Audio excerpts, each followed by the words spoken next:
Tobermory by Saki. Adapted by Marek Witt. It was a cold, rainy afternoon of a late August day. In Lady Blemley's house, a group of guests were sitting around her tea table, listening to Mr. Cornelius Apin.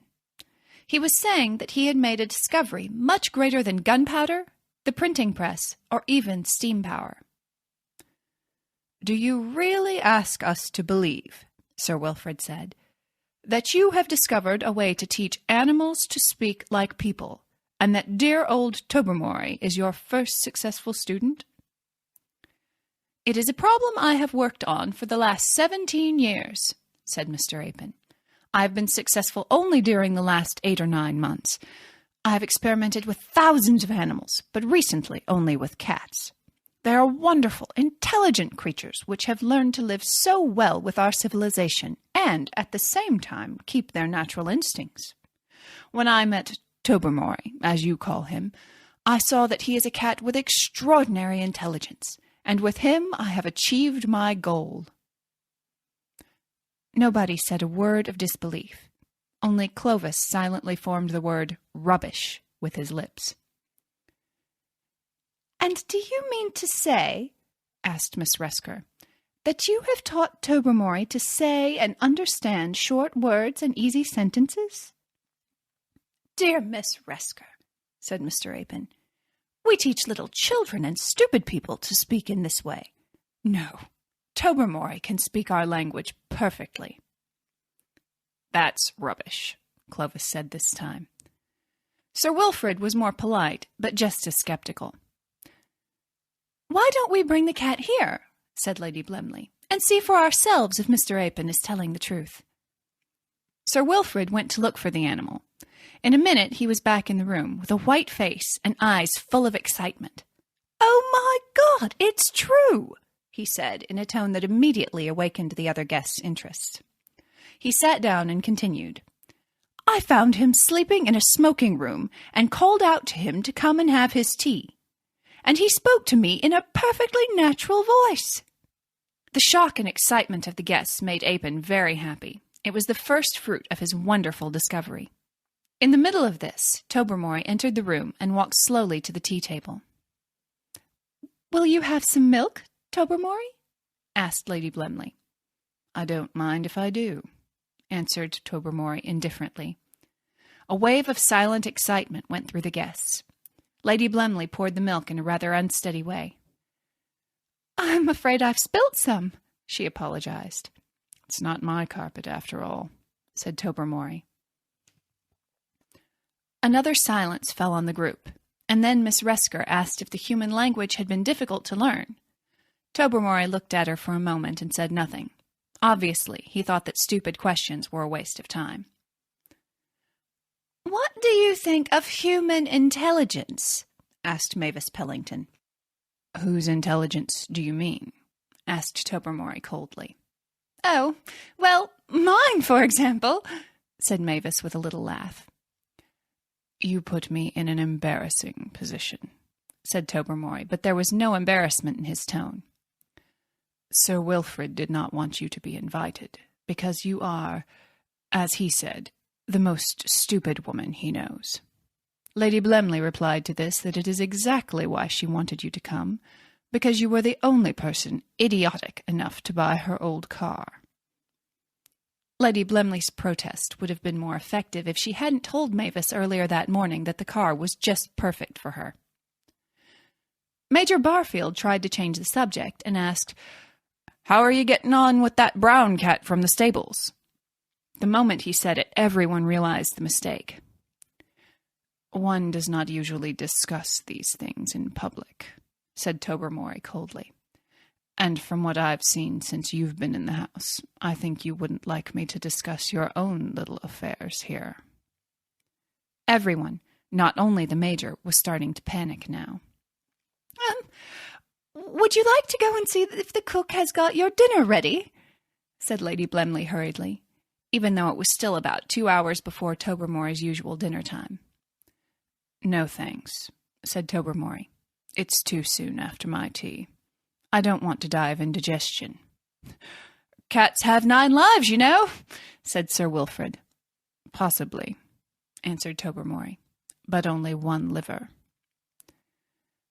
"Don't let that cat go out and talk about us in the hall," said Mrs. Cornett. The panic was obvious now.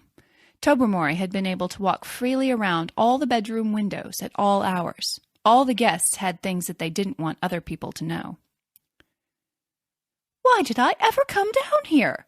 Agnes Resker asked. Tobermory answered her question immediately. "According to what you said to Mrs. Cornett yesterday, you had no food. You said, 'The Blemleys are the most boring people I know, but they have an excellent cook.'" "That's not true!" Agnes cried. "Mrs. Cornett repeated your words to Bertie Van Tan," continued Tobermory, "and said, 'That woman would go anywhere for 4 meals a day.' And Bertie said—" Luckily, at this point, Tobermory noticed the big yellow tomcat from the rectory walking towards the stables and disappeared through the open French window. When Apin's brilliant student was gone, everyone looked at him angrily. He was responsible for everything, and it was his job to stop it from becoming worse. "Could Tobermory go and teach other cats to speak?" was the first question he had to answer. "It's possible," he said. "Maybe he taught his intimate friend from the stables, but he can't have taught her much in such a short period of time." "Then," said Mrs. Cornett, "you will all agree that we must get rid of Tobermory and the stable cat immediately." "My husband and I are very fond of Tobermory," said Lady Blemley, "but now, of course, we must destroy him as soon as possible." "We can put poison in his food," said Sir Wilfrid, "and I will go down and drown the stable cat myself. Of course, her owner will be very angry, but we'll say that both cats were sick and we were trying to stop the illness from spreading." "But what about my discovery?" cried Mr. Apin. "All those years of experiments and hard work." "You can go and experiment on cows at the farm or elephants at the zoo," said Mrs. Cornett. "They are very intelligent, but they don't come moving quietly about our bedrooms and under chairs." Mr. Apin was feeling miserable, but the public opinion was against him.